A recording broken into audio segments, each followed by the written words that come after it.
மக்களே அனைவருக்கும் வணக்கம். இன்னைக்கு நம்ம இந்த வீடியோவில் எதை பற்றி பார்க்க போகிறோம் அப்படின்னு பார்த்தீங்கன்னா, டிஆர்பி மற்றும் பள்ளி கல்வித்துறையில் வந்திருக்கக்கூடிய முக்கியமான தகவல்களை பற்றி இந்த வீடியோ தொகுப்பில் நம்ம இப்போ முழுமையாக நம்ம பார்க்கலாம்.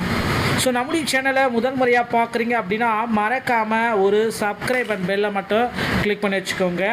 டிஆர்பியில் வந்திருக்க முக்கியமான அப்டேட்கள் அனைத்தும் நம்முடைய சேனலில் உங்களுக்காகவே பதிவிட்டப்பட்டு வருதுங்க. ஆசிரியர் தேர்வு வாரியத்தில் சற்று முன் நமக்கு முக்கியமான தகவல்கள் அனைத்தும் வெளியாக இருக்குங்க. என்ன சார் ஆசிரியர் தேர்வு வாரியத்தில் அப்படி ஒரு தகவல் நமக்கு வெளியாகிருக்கு அப்படின்னு நீங்கள் கேட்கலாம். ஸோ ஆசிரியர் தேர்வு வாரியத்தில் நீங்கள் எல்லாருமே எக்ஸ்பெக்ட் பண்ண மாதிரி மிக மிக முக்கியமான செய்திகள் 3 செய்திகள் வெளியாகிருக்கு. அந்த செய்திகளை குறித்து தான் நான் இப்போ உங்களுக்காக சொல்ல போகிறேன். ஸோ ஆசிரியர் தேர்வு வாரியத்தில் சற்று முன் பார்த்திங்கன்னா எஸ்எம்சியுடைய கூட்ட அறிக்கையை பற்றி நமக்கு வெளியிட்டிருக்காங்க.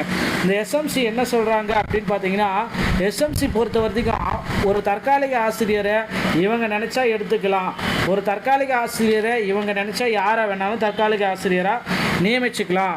இதுக்கு பேர் தான் எஸ்எம்சின்னு சொல்லிட்டு இருக்காங்க. ஓகேங்களா? தற்காலிக ஆசிரியர் உங்கள் பள்ளியில் தேவைப்படுதா அப்படின்னா எஸ்எம்சி யாரை வேணாலும் தற்காலிக ஆசிரியராக போட்டிக்கலாம். ஆனால் இப்போ அதுக்கு பார்த்தீங்கன்னா ஒரு கட்டு வச்சுட்டாங்க. எப்படி அப்படின்னு பார்த்தீங்கன்னா ஒரு ட்விஸ்ட்டு. அவங்க பார்த்தீங்கன்னா டெட் தேர்வில் தேர்ச்சி பெற்றிருந்தால் மட்டும்தான் எஸ்எம்சியில் போக முடியும் அப்படின்றே தொட்டிருக்காங்க. ஸோ எஸ்எம்சியோடைய கூட்டறிக்கை ஒரு தகவல் வெளியிட்டிருக்காங்க. அதுதான் இப்போ நான் உங்களுக்கு சொல்ல போகிறேன். பள்ளி மேலாண்மை குழு கூட்டறிக்கை 25/7/2025 நிலவரப்படி. ஓகேங்களா? என் பள்ளியில் 2025-26 ஆண்டிற்கான பள்ளி மேலாண்மை குழு முதல் கூட்டம் நடைபெற்றது.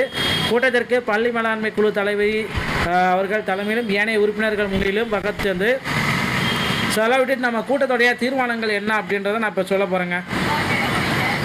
மாநில கற்றல் அடைவு SALS. ஓகேங்களா? ஸோ அதோடைய திறன் மேலாண்மை மற்றும் பங்கு மேலாண்மை குழு உறுப்பினர்கள் மற்றும் பெற்றோர்களுக்கு முக்கியத்துவம் தெரிவிப்பது தீர்மானிக்கப்படுகிறது. எண்ணும் எழுத்தும் திட்டத்தின் கீழ் குழந்தைகள் சத்தாக வாசிக்க 10 to 15 பெற்றோர்கள் பயிற்சி அளிக்க வேண்டும் அப்படின்னு சொல்லியிருக்காங்க. பள்ளியின் முன்னாள் மாணவர்கள் குறித்து சொல்லியிருக்காங்க. மாற்றுத்திறனாளிகளுக்கு வழங்கப்படும் நிதி உதவி உபகரணங்கள் பற்றி சொல்லியிருக்காங்க. குழந்தை திருமணம், குழந்தை பாதுகாப்பு, குழந்தை தொழிலாளர் முறைகளால் விடுபட்ட அடையாளம் காணப்பட்டு விழிப்புணர்வு ஏற்படுத்து. NSNOP மூலம் வழங்கப்படும் பள்ளியின் தேவைகளை அளவீடு செய்து பள்ளி மேலாண்மை குழு மூலமாக இதை பார்க்கலாம். போஸ்கோ சட்டம் பற்றிய விழிப்புணர்வு. பள்ளி கல்வித்துறையின் அழைப்பு மையின் அந்த என்ன கொடுத்துருக்காங்க. உதவி குழந்தைகள் 1098 விழிப்புணர்வு ஏற்படுத்தலாம். ஆரோக்கியமான மாணவர் சமூகத்தை உருவாக்கும், போதைப்பொருள் பயன்பாடு இல்லாத சமூகத்தை உருவாக்கணும். அதற்காக அவங்க ஒரு முக்கியமான அறிவிப்பையும் வெளியிட்டிருக்காங்க. ஸோ மேற்காணும் கூட்டப்பொருள்கள் எல்லாமே ஒருங்கிணைந்த சார்ந்த பள்ளி கல்வித்திட்ட இயக்குநரின் செயல்முறைகள் பின்பற்றி விதிகள் மற்றும் மாணவர்கள் எதினால் நலன் கருதி மேற்கண்ட பொருள்கள் எல்லாமே வைக்கிறாங்க அப்படின்றத குறிப்பிட்டு சொல்லிட்டாங்க. அடுத்து பார்த்திங்கன்னா அந்த செட் தேர்வில் தமிழ் வழி ஒதுக்கீடு கோருவர்களுக்கு சான்றிதழ் சமர்ப்பிக்க ஆகஸ்ட் 7 வரை அவகாசம் அப்படின்றதையும் குறிப்பிட்டு சொல்லிட்டாங்க. இந்த செட் தேர்வை பற்றி ஒரு சில அறிவிப்பு. மாநில தகுதி தேர்வில் தமிழ் வழி ஒதுக்கீடு கோரும் விண்ணப்பதாரர்கள் அதற்கான சான்றிதழ்களை ஆகஸ்ட் 7ஆம் தேதிக்குள் இணையதளத்தில் பதிவேற்றம் செய்யப்பட என ஆசிரியர் தேர்வு வாரியம் குறிப்பிட்டு சொல்லிட்டாங்க. இது தொடர்பாக ஆசிரியர் தேர்வு வாரியத்தின் செயலாளர்கள் ராமேஸ்வரம் முருகன் வெளியிட்டுள்ள குறிப்பில், ஆசிரியர் தேர்வு வாரிய மையத்தால் தகுதி தேர்வு செட் தேர்வு கடந்த மார்ச் 6 முதல் 9 வரை நடத்தப்பட்டது. இந்நிலையில் சென்னை உயர்நீதிமன்ற உத்தரவின்படி செட் தேர்வில் தமிழ் வழியில் பயின்றோருக்கு PSTM இடஒதுக்கீடு வழங்கி உயர்கல்வித்துறை அரசாணை வெளியிட்டிருக்காங்க. இது தொடர்பாக ஆசிரியர்களுடைய விண்ணப்பதாரர்கள் 1ஆம் வகுப்பு முதல் முதுகலை படப்பு வரை தமிழில் படித்ததற்கான சான்றிதழ்கள் மாதிரி படிவத்தில் உள்ள மாதிரி கையொப்பம் பெற்று ஆசிரியர் தேர்வு வாரியத்தின் இணையதளத்தில் ஆகஸ்ட் 7ஆம் தேதி மாலை 5க்குள்ளார நீங்கள் போடணும் அப்படின்றத குறிப்பிட்டு சொல்லியிருக்காங்க. குறிப்பிட்ட காலக்கெடுக்குள் தமிழ் வழியில் படிப்பதற்கான சான்றிதழ்களை பதிவேற்றம் செய்யாத விண்ணப்பதாரர்கள் முன்னுரிமை கோர இயலாது, அதையும் தெளிவாக குறிப்பிட்டு சொல்லிட்டாங்க. அடுத்து PGTRB தேர்வு தேதிகள் பார்த்திங்கன்னா வெளியிட்டிருக்காங்க. ஸோ எக்ஸ்பெக்ட் பண்ண தேர்வு தேதிகள் நம்ம எக்ஸ்பெக்ட் பண்ணது 28/9/2025 அன்று அரசு பணியாளர் தேர்வாணையம் குரூப் 2 எக்ஸாம் நடைபெறுது. அதனால் அதை நிறுத்திட்டு அந்த தேதியை மாற்றிட்டு பார்த்திங்கன்னா தற்சமயம் அக்டோபர் 12/10/2025 அன்னைக்கு இந்த PGTRB எக்ஸாமை வச்சுக்கலாம் அப்படின்ற ஒரு அறிவிப்பையும் ஆசிரியர் தேர்வு வாரியம் வெளியிட்டிருக்காங்க. அடுத்து பார்த்திங்கன்னா HGT வேகன்சிஸ் பார்த்திங்கன்னா ஒரு 3 மடங்காக உயர்த்தலாம் அப்படின்னு புதிய திட்டங்கள் எல்லாமே வச்சுருக்காங்க. நீதிமன்றத்தில் ஒரு புதிய வழக்கு பார்த்திங்கன்னா டெட் தேர்வு சம்பந்தமாக போயிட்டுருக்கு. அந்த வழக்குடைய இறுதி தீர்ப்பு இந்த ஜூலை 27, 28, 29 தேதிகளில் வெளியாகும் என்றது எதிர்பார்க்கப்படுதுங்க. 2013 டெட் பாஸ் பண்ணுறவங்களான போஸ்டிங்கும் அதில் அடங்கும். ஓகேங்களா? ஸோ நண்பர்களே, இந்த தகவல்கள் பற்றிய முழுமையான தகவல்களை நீங்கள் அடுத்தடுத்த வீடியோக்களில் பார்த்துக்கலாம். இந்த மாதிரி ஆசிரியர் சம்பந்தமான செய்திகளை உடனுக்குடன் பெற நீங்கள் நம்முடைய சேனலை சப்ஸ்கிரைப் பண்ணி பெல்லை கிளிக் பண்ணி வச்சுக்கோங்க. மீண்டும் ஒரு நல்ல தகவலோட நான் உங்களை சந்திக்கிறேன். நன்றி, வணக்கம்.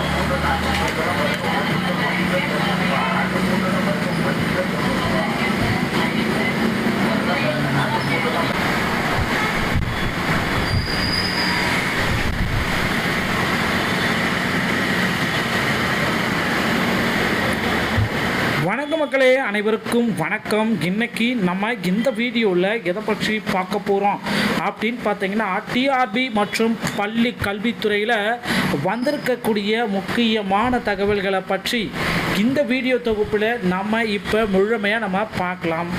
ஸோ நம்முடைய சேனலை முதல் முறையாக பார்க்குறீங்க அப்படின்னா மறக்காமல் ஒரு சப்ஸ்கிரைப் அண்ட் பெல்லை மட்டும் கிளிக் பண்ணி வச்சுக்கோங்க. டிஆர்பியில் வந்திருக்க முக்கியமான அப்டேட்கள் அனைத்தும் நம்முடைய சேனலில் உங்களுக்காகவே பதிவிட்டப்பட்டு வருதுங்க. ஆசிரியர் தேர்வு வாரியத்தில் சற்று முன் நமக்கு முக்கியமான தகவல்கள் அனைத்தும் வெளியாக இருக்குங்க. என்ன சார், ஆசிரியர் தேர்வு வாரியத்தில் அப்படி ஒரு தகவல் நமக்கு வெளியாகிருக்கு அப்படின்னு நீங்கள் கேட்கலாம். ஸோ ஆசிரியர் தேர்வு வாரியத்தில் நீங்கள் எல்லாருமே எக்ஸ்பெக்ட் பண்ண மாதிரி மிக மிக முக்கியமான செய்திகள் 3 செய்திகள் வெளியாகிருக்கு. அந்த செய்திகளை குறித்து தான் நான் இப்போ உங்களுக்காக சொல்ல போகிறேன். ஸோ ஆசிரியர் தேர்வு வாரியத்தில் சற்று முன் பார்த்திங்கன்னா எஸ்எம்சியோடைய கூட்ட அறிக்கையை பற்றி நமக்கு வெளியிட்டிருக்காங்க. இந்த எஸ்எம்சி என்ன சொல்கிறாங்க அப்படின்னு பார்த்தீங்கன்னா, எஸ்எம்சி பொறுத்த வரைக்கும் ஒரு தற்காலிக ஆசிரியரை இவங்க நினச்சா எடுத்துக்கலாம், ஒரு தற்காலிக ஆசிரியரை இவங்க நினச்சா யாரை வேணாலும் தற்காலிக ஆசிரியராக நியமிச்சுக்கலாம். இதுக்கு பேர் தான் எஸ்எம்சின்னு சொல்லிட்டு இருக்காங்க. ஓகேங்களா? தற்காலிக ஆசிரியர் உங்கள் பள்ளியில் தேவைப்படுதா அப்படின்னா எஸ்எம்சி யாரை வேணாலும் தற்காலிக ஆசிரியராக போட்டிக்கலாம். ஆனால் இப்போ அதுக்கு பார்த்தீங்கன்னா ஒரு கட்டு வச்சுட்டாங்க. எப்படி அப்படின்னு பார்த்தீங்கன்னா ஒரு ட்விஸ்ட்டு. அவங்க பார்த்தீங்கன்னா டெட் தேர்வில் தேர்ச்சி பெற்றிருந்தால் மட்டும்தான் எஸ்எம்சியில் போக முடியும் அப்படின்றது சொல்லியிருக்காங்க. ஸோ எஸ்எம்சியோடைய கூட்டறிக்கை ஒரு தகவல் வெளியிட்டிருக்காங்க. அதுதான் இப்போ நான் உங்களுக்கு சொல்ல போகிறேன். பள்ளி மேலாண்மை குழு கூட்டறிக்கை 25/7/2025 நிலவரப்படி. ஓகேங்களா? என் பள்ளியில் 2025-26 ஆண்டிற்கான பள்ளி மேலாண்மை குழு முதல் கூட்டம் நடைபெற்றது. கூட்டத்திற்கு பள்ளி மேலாண்மை குழு தலைவி அவர்கள் தலைமையிலும் ஏனைய உறுப்பினர்கள் முன்னிலும் பக்கத்து செலவிட்டு நம்ம கூட்டத்துடைய தீர்மானங்கள் என்ன அப்படின்றத நான் இப்போ சொல்ல போகிறேங்க. மாநில கற்றல் அடைவு SALS, ஓகேங்களா? ஸோ அதோடைய திறன் மேலாண்மை மற்றும் பங்கு மேலாண்மை குழு உறுப்பினர்கள் மற்றும் பெற்றோர்களுக்கு முக்கியத்துவம் தெரிவிப்பது தீர்மானிக்கப்படுகிறது. எண்ணும் எழுத்தும் திட்டத்தின் கீழ் குழந்தைகள் சத்தாக வாசிக்க 10-15 பெற்றோர்கள் பயிற்சி அளிக்க வேண்டும் அப்படின்னு சொல்லியிருக்காங்க. பள்ளியின் முன்னாள் மாணவர்கள் குறித்து சொல்லியிருக்காங்க. மாற்றுத்திறனாளிகளுக்கு வழங்கப்படும் நிதி உதவி உபகரணங்கள் பற்றி சொல்லியிருக்காங்க.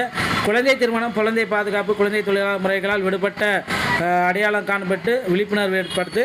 NSNOP மூலம் வழங்கப்படும் பள்ளியின் தேவைகளை அளவீடு செய்து பள்ளி மேலாண்மை குழு மூலமாக இதை பார்க்கலாம். போஸ்கோ சட்டம் பற்றிய விழிப்புணர்வு. பள்ளி கல்வித்துறையின் அழைப்பு மையின் அந்த என்ன கொடுத்துருக்காங்க. உதவி குழந்தைகள் 1098 விழிப்புணர்வு ஏற்படுத்தலாம். ஆரோக்கியமான மாணவர் சமூகத்தை உருவாக்கும், போதைப்பொருள் பயன்பாடு இல்லாத சமூகத்தை உருவாக்கணும். அதற்காக அவங்க ஒரு முக்கியமான அறிவிப்பையும் வெளியிட்டிருக்காங்க.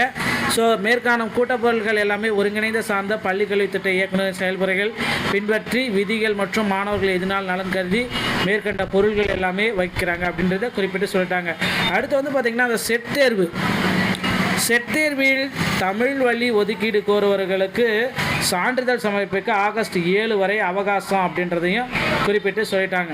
இந்த செட் தேர்வை பற்றி ஒரு சில அறிவிப்பு. மாநில தகுதி தேர்வில் தமிழ் வழி ஒதுக்கீடு கோரும் விண்ணப்பதாரருக்கு அதற்கான சான்றிதழ்களை ஆகஸ்ட் 7ஆம் தேதிக்குள் இணையதளத்தில் பதிவேற்றம் செய்யப்படும் என ஆசிரியர் தேர்வு வாரியம் குறிப்பிட்டு சொல்லிட்டாங்க. இது தொடர்பாக ஆசிரியர் தேர்வு வாரியத்தின் செயலாளர்கள் ராமேஸ்வரம் முருகன் வெளியிட்டுள்ள குறிப்பில், ஆசிரியர் தேர்வு வாரிய மையத்தால் தகுதி தேர்வு செட் தேர்வு கடந்த மார்ச் 6 முதல் 9 வரை நடத்தப்பட்டது.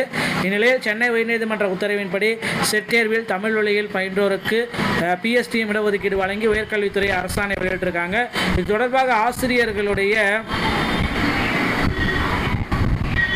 விண்ணப்பதாரர்கள் 1ஆம் வகுப்பு முதல் முதுகலை படப்பு வரை தமிழில் படித்ததற்கான சான்றிதழ்கள் மாதிரி படிவத்தில் உள்ள மாதிரி கையொப்பம் பெற்று ஆசிரியர் தேர்வு வாரியத்தின் இணையதளத்தில் ஆகஸ்ட் 7ஆம் தேதி மாலை 5க்குள்ளார நீங்கள் போடணும் அப்படின்றத குறிப்பிட்டு சொல்லியிருக்காங்க.